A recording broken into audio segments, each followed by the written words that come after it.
جو وعیدات غیبت کرنے کی ہیں وہی غیبت سننے کی بھی ہیں۔ تو اجر و ثواب میں یا گناہ میں کلام کرنا اور سننا برابر ہے۔ جو بات کرنا جائز ہے اس کا سننا بھی جائز ہے، جو بات کرنا ناجائز ہے اس کا سننا بھی ناجائز ہے۔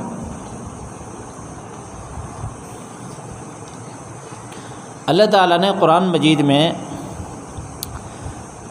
کامیاب لوگوں کی صفات بیان کرتے ہوئے فرمایا قد افلح المؤمنون، آگے ہے والذین هم عن اللغو معرضون۔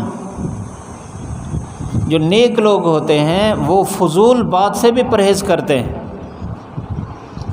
علماء نے لکھا ہے کہ یہ جو حرام کلام ہے، ناجائز کلام، جس طرح بولنا ناجائز، سننا ناجائز، اس کا ایک اصول بیان فرمایا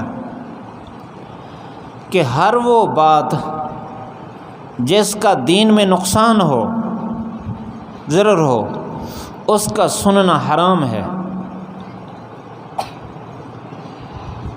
اور وہ بات جس کا دین میں نہ نفع ہو نہ نقصان ہو، اس بات کا سننا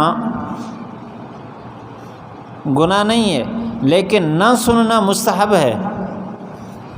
بہتر ہے کہ آدمی وہ کلام نہ سنے، کیونکہ اس کا جب دین میں کوئی فائدہ نہیں ہے تو وہ بھی لغو میں ہے۔ والذین هم عن اللغو معرضون، بے فائدہ بات سننے سے بھی بچتے ہیں۔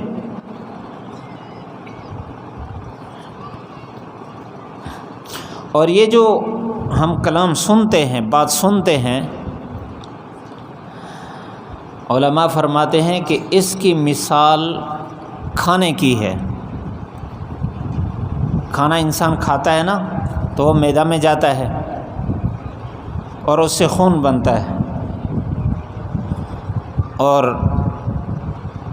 جو کچھ کھا رہا ہے، جو کچھ معدے میں جا رہا ہے، اگر وہ انسان کے لیے مفید ہے،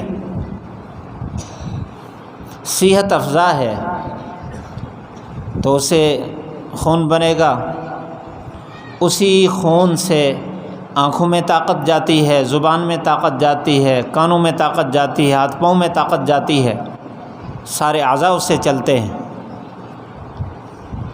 اور اگر وہ لقمہ انسان کے صحت کے موافق نہ ہو تو لقمہ اندر جاتا ہے، معدہ خراب ہوتا ہے۔ جب معدہ خراب ہوتا ہے اس سے خون نہیں بنتا، یا بنتا ہے تو نقصان دہ خون ہوتا ہے، تو اس سے دماغ کمزور ہو گیا، نظر کمزور ہو گئی، اور بولنے کی طاقت میں کمی آ گئی، ہاتھ پاؤں کی طاقت میں کمی آ گئی۔ انسان نڈھال ہو جاتا ہے جب اس کا معدہ خراب ہوتا ہے، سارے اعضاء جواب دے دیتے ہیں۔ تو کلام سننا، یہ جو کلام ہمارے دل و دماغ میں جا رہا ہے، اس کی مثال کھانے کی ہے، بلکہ کھانے سے بھی زیادہ یہ مؤثر ہے، اس لیے کہ کھانا اگر مفسد ہے، خراب کرنے والا ہے، تو اس کا اثر جلدی زائل ہو جاتا ہے، علاج کرنے کے بعد ختم، اس کا برا اثر ختم ہو جاتا ہے۔ وہ بہت زیادہ نقصان دہ زہر اندر ڈال لی ہے، وہ تو انسان کی جان لے جاتا ہے۔ عموماً جو انسان کی صحت کے لیے موافق نہ ہو لقمہ، تو اس کا متبادل صورت بھی موجود ہوتی ہے، جلدی وہ کنٹرول ہو جاتا ہے۔ لیکن جو آدمی کلام سن رہا ہے، یہ کلام اگر دین کے لیے مضر ہے، نقصان دہ ہے، تو یہ کلام جیسے دل و دماغ پر جائے گا تو دل و دماغ میں غلط خیالات، غلط تصورات اٹھتے ہیں۔ جب غلط تصورات اٹھتے ہیں تو بسا اوقات یہ غلط خیالات انسان کو فتنے میں ڈالتے ہیں۔ جو آدمی کسی مشرک کے پاس بیٹھا ہو، کسی دہریہ کے پاس بیٹھا ہو، یا کسی گمراہ آدمی کے پاس بیٹھا ہو، تو وہ غلط بات کرتا رہتا ہے، کان میں ڈالتا رہتا ہے۔ آدمی اگر غور سے اس کی بات سن لے تو اس کے دل میں ضرور شبہات پیدا ہوں گے۔ جب شبہات پیدا ہوں گے دین کے بارے میں، تو اگر اس نے جلدی جلدی علماء سے رابطہ کر کے ان شبہات کا ازالہ کر لیا تو بچ جائے گا، ورنہ وہ فتنہ دل سے کھڑا ہوگا اور ایمان بھی ضائع ہو جاتا ہے انسان کا، اور بنیاد وہ سننا بنا ہے۔ اس لیے کان کی حفاظت بہت ضروری ہے۔